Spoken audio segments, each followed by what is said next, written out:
It's caused national governments to get involved, with one player saying it's like a hostage situation. Now, pictures have been posted online of the squad after their plane was unexpectedly diverted to an airport, which is still 3.5 hours away from where the game was scheduled to be played in Benghazi. Players were left at the remote location for over 12 hours last night with no food, drink, or access to internet. The Nigerian Federation have denied giving unfavourable treatment to the Libyan delegation in the reverse fixture last week. Former Watford defender William Troost-Ekong is the captain of Nigeria and has posted online saying the squad intend on boycotting the game tomorrow night. He says, at this point, we have called for our Nigerian government to intervene and rescue us. As the captain, together with the team, we have decided that we will not play this game. CAF should look at the report and what is happening here. If they decide to allow this kind of behaviour, let them have the points. We will not accept to travel anywhere by road here, even with security. It's not safe. We can only imagine what the hotel or food would be like given to us if we continued. We respect ourselves and respect our opponents when they are our guests in Nigeria. Mistakes happen, but these things on purpose have nothing to do with international football. Well, Galatasaray striker Victor Osimhen is not in the squad, but has posted on Instagram saying, this attempt by the Libyan FA is no longer just a delay. It is an intentional tactic to weaken and ruin the morale of the players, and it's beginning to look more like a hostage situation. The safety and well-being of my teammates and all the team staff are the most important things right now. Our captain has said we won't play the match, and I fully support that, except if the game is taken to a neutral ground. My brothers and coaches must return home safely. We are not criminals or prisoners.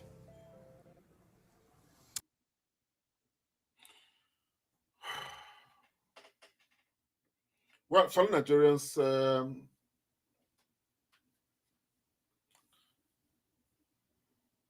the biggest news right now, one of the biggest news on the whole of social media is this issue.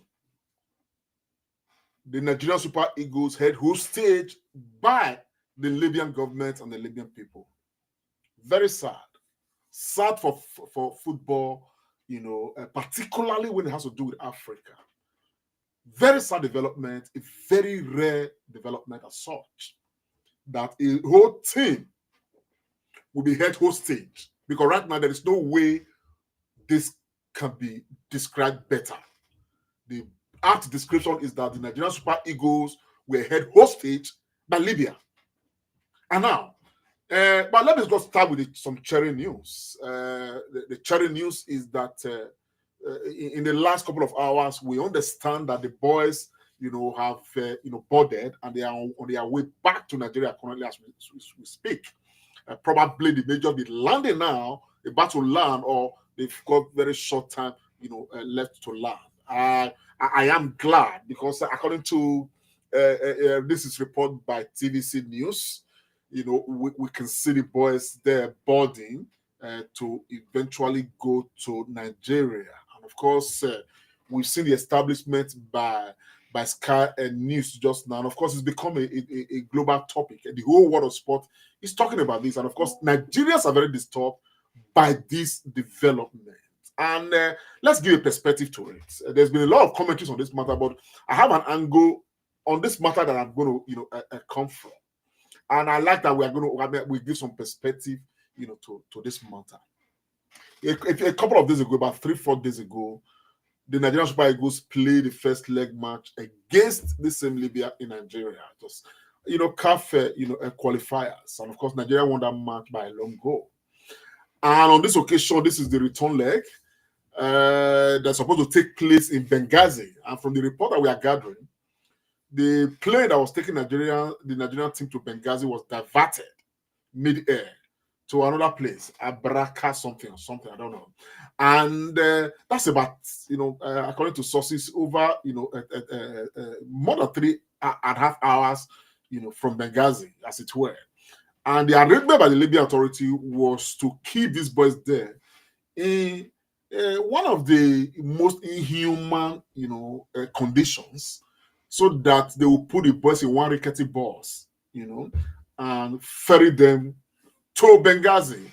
I think, based on what Osime observed, that this may just be an attempt by the Libyan government, to weaken the morale of the players, impact them, psychologically and physically, so that would give Libya some comparative advantage and all of that. But this is a sad day for football.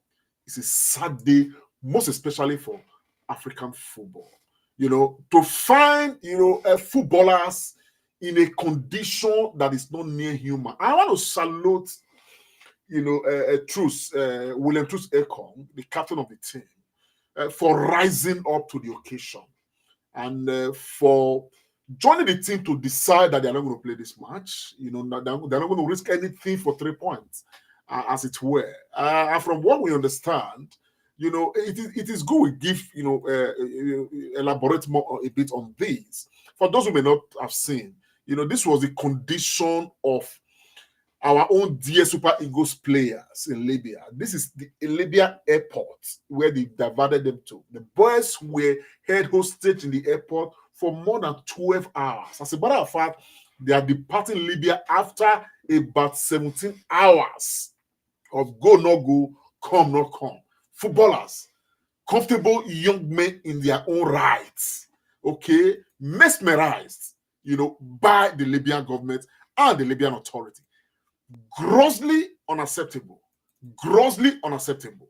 It is hostage, and CAF must do something about this. You understand the picture from today? Look at these are our players, okay, sleeping in a very, inhuman condition. You understand what I'm saying now? In Libya. But I think I am pleased that CAF is taking some swift action. From what we are gathering right now, CAF has launched investigation into the matter very quickly. Again, this is coming on the heels of, the rejection of the appeal, by the CAF president, who only appealed to the Nigerian Football Federation to appeal to them to allow the boys play the match. And of course, they made the appeal, and in consultation with the boys, under the leadership of Trusekong, said they are not going to play the match. Yeah, so on the heels of that, the NFF, got back to the CAF president to say, man, your appeal is denied. We are not playing. Thereafter, CAF quickly, started the process of investigating, apologizing to the Nigerian Super Eagles, of course, the NFF, for this. As a matter of fact, the issue statements and all of that, why they are looking into the matter. And I think they should look into the matter. And for Trusekong and the team, kudos to you guys. Libya, for those who may not know, is a war-torn zone. There are warring factions in Libya. The boys were not safe. They were not protected. They were not given food. They were not given anything. They were under the worst condition that any human being, would endure. Even ordinary travelers, when sometimes there are, delays in your flight and every other thing, airlines should try to provide arrangements one way or the other to ensure that one is comfortable and all of that. But in this particular case, our boys were just treated like trash, and that is grossly unacceptable. No food, no water, nothing. And I'm sure that these guys right now, they are going back home hungry, and all of that. But they will be arriving in Nigeria as heroes. This said, I have a very small, different perspective into this matter. My name is Comrade Lamtek Monsari. Don't go away. It is a comrade show. Stay with me, and I'll come with my own perspective in this matter. This is the Comrade Show. Yes, Nigerian people, it is the Comrade Show, and I'm glad you're joining me. Please, if you are there, help share this broadcast. Let's just equally spread it as much as possible. Now, my perspective of this is this. I think that this is the height of disrespect. Huge disrespect for Nigeria. And this disrespect is not coming just because we are Nigeria. I think it is coming because we, as a nation, particularly from the window of politics, we have not respected ourselves. We have not been able to provide proper leadership for ourselves. Talk less of providing leadership for the whole of Africa. The failure of Nigeria is leading everybody right now to mesmerize Nigerians everywhere. You understand? This is so sad because it is almost becoming a curse that you are a Nigerian. You understand the picture of what I'm saying and all of that. Now, some people may argue, you may disagree with me, okay? You're in your right to do so, okay? But I think that all of this is coming on the heels, of the very fact that we have let ourselves down badly. You understand what I'm saying now? Because we have let ourselves down, politically and otherwise, everybody will let us down. You understand the picture of what I'm saying now? Now, I draw this, allusion, in all of this, because at the end of the day, you ask yourself, what is the worth of Nigeria as a nomenclature before a foreigner, before another African, before the Westerners? How much are we worth? What is the value placed on Nigeria? Of what relevance is Nigeria to the scheme of things in this world? Even in football, of what relevance are we really? You know what I'm saying? Of what impact? This is whatever I'm expressing right now, okay, is with all due respect to our players and our teams and everybody making huge sacrifice for this nation. Because the true heroes of the Nigerian state today, the true heroes and the people that have become the face of the Nigerian nation are these our great sportsmen. Whether Igbo, Yoruba, Edo, Hausa, talented people coming together to still fly the flag. Otherwise, if our own emblem is dependent on what we give to ourselves politically, okay, if it's dependent on that, then we are of no value. Nigeria today is a country, one of the most, in fact, it's potentially the richest country in this world. But you may be sad to know that today Nigeria is the poverty capital of this world. And yet, billions upon billions upon billions of naira are being stolen every day. We have had series of bad government, bad governance, corruption, greed, avarice, everything. And today we have President President Bola Ahmed Tinubu. And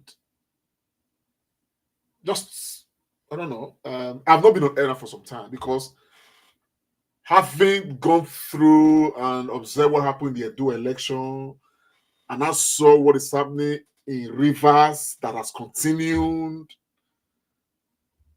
I thought I gave up. I'm doing this broadcast right now because this one touched me well. You understand what I'm saying now? The Benin man says, Eken or Denovie Wemuhi. It is the falling wall, okay, that gave room for the kid, for the goat to climb on it.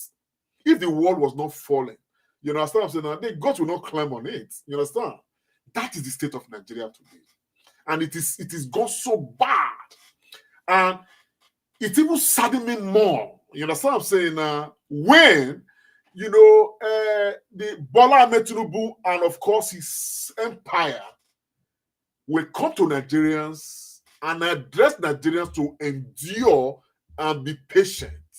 Meanwhile, Bola Ahmed Tinubu would just have bought a new yacht worth billions for himself, had just bought a new private jet worth billions for himself, and Nigerians wallow.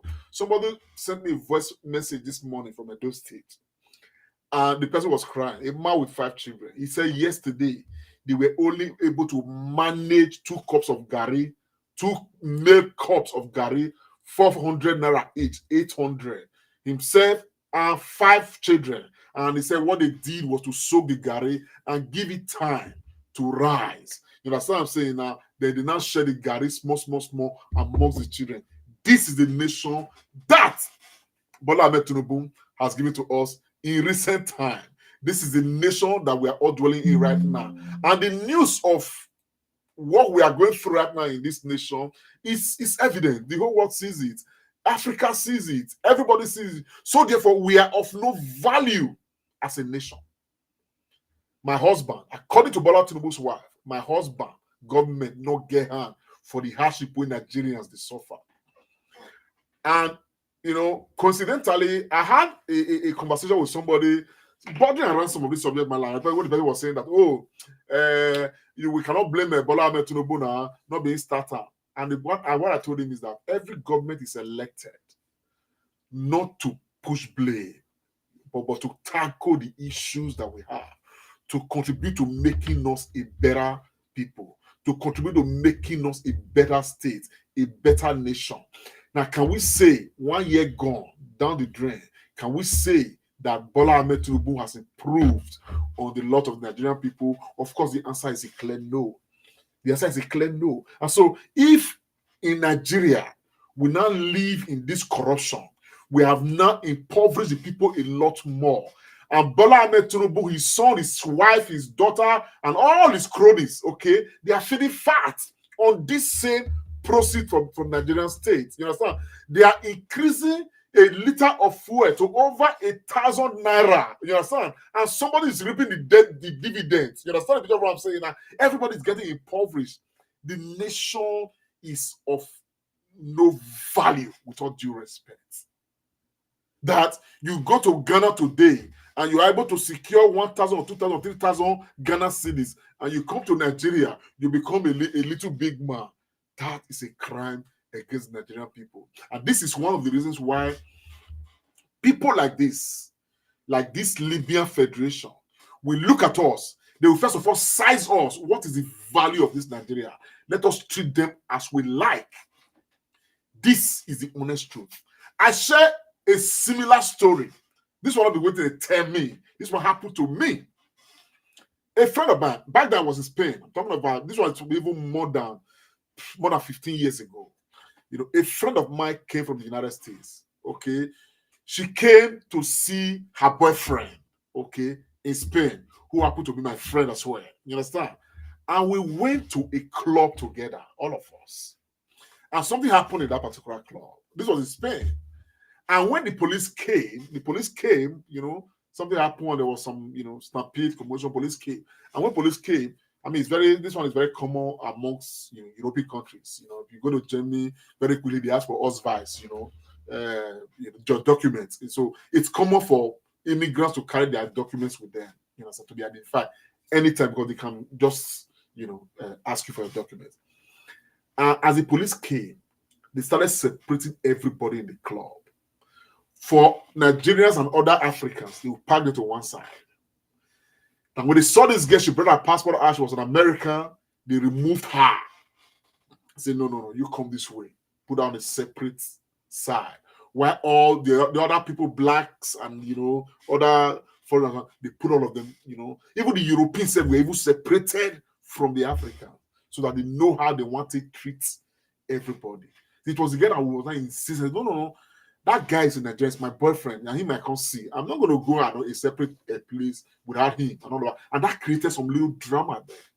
They treated the girl with like an air, because it's not the girl they were respecting, but they were respecting her passport, because her passport is God's value. And the value of her passport is God. It's not the value she gave the passport. It is the value that her own government of America gave to the passport, because of how they've held their nation, and because of how they have positioned themselves. I am sure if the Libyan Federation was playing the English national team, this would not happen. I am sure if Libya Federation were playing the American national team, this would not happen. I am also sure if they were playing the Germans, this would not happen. And I'm equally sure that if a semblance of it did happen, the reaction right now that the world will be getting will be more than what CAF is serving us right now. And all of these things are happening partly because we have placed less value on ourselves. We have reduced to almost zero the value of the Nigerian state. And that reduction of the value of the Nigerian state is having its bearing on the Nigerian people everywhere they go all over this world. And guess what? Let me shock you. This is evident. Everywhere you go, Nigerians are amongst the smartest people all over this world. Anywhere they are, Nigerians are easily, distinguished. They are easily, known to say, "Oh, these ones are they are excellent." Particularly when it comes to, matters of academics, matters of, top class matters where people, different field of different human endeavors that people, indulge in. You understand what I'm saying? Now, Nigerians always excel. But back home, and the worth that every Nigerian has and anywhere in this world will be what the Nigerian has done, the way he has paved for himself. As a matter of fact, a Nigerian who is excelling, you know what I'm saying? If that Nigerian was to be probably a different national, maybe like a European or an American, you know what I'm saying? His excellence level would be blown overboard. But because in Nigeria, even the value of him being in Nigeria will drag his excellence with him, and it will be kept somewhere. I think what I've just said is to open our minds a bit more, because people are enraged right now, quarreling with Libya. I have very little quarrel with Libya. I think that the Benin masses, or whoever, the one that is the kola nut is inside the kola nut. I honestly do think that as a people, we need an affirmative action against politics and politicians in Nigeria. Somebody needs to be patriotic enough to stand up and do the right thing. Some people need to sleep for this nation to stand upright.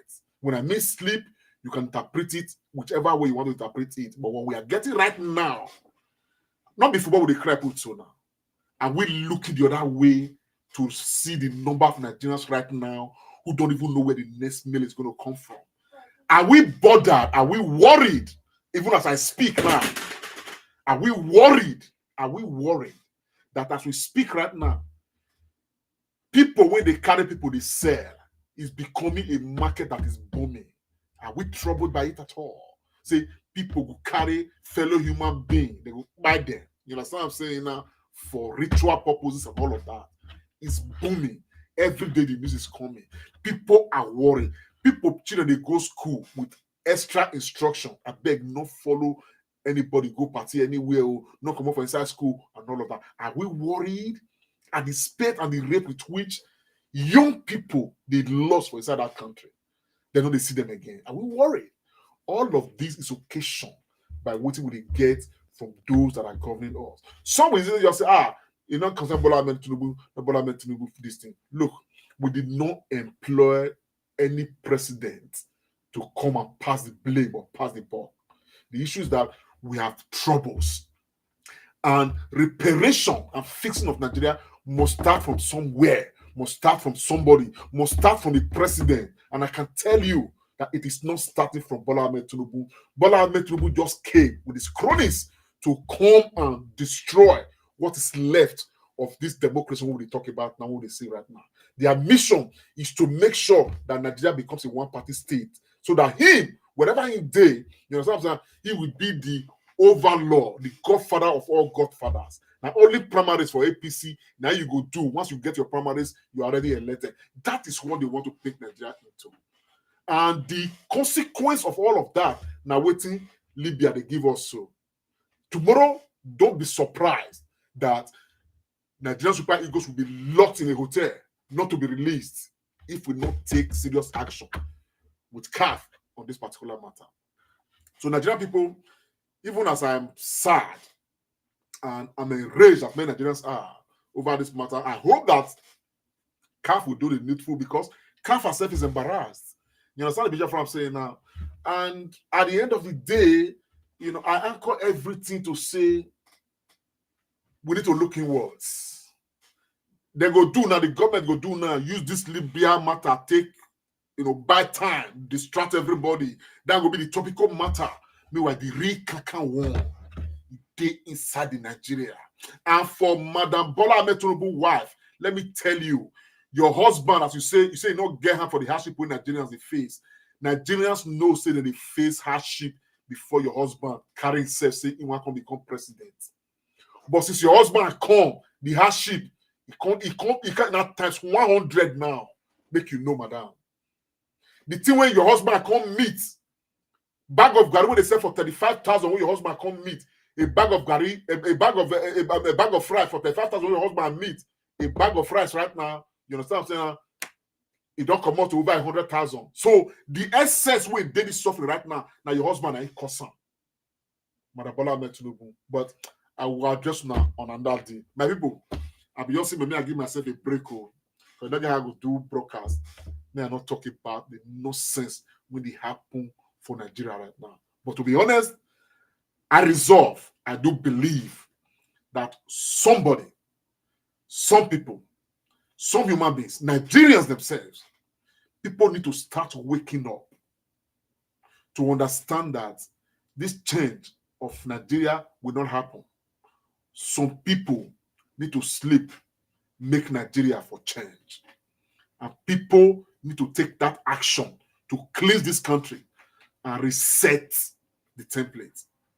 Because right now, when I go wake up someday, somebody go carry a pikin, he go buy him, he go chop him because of food not day. And Bola Ahmed Tinubu for today and the attribute day is responsible.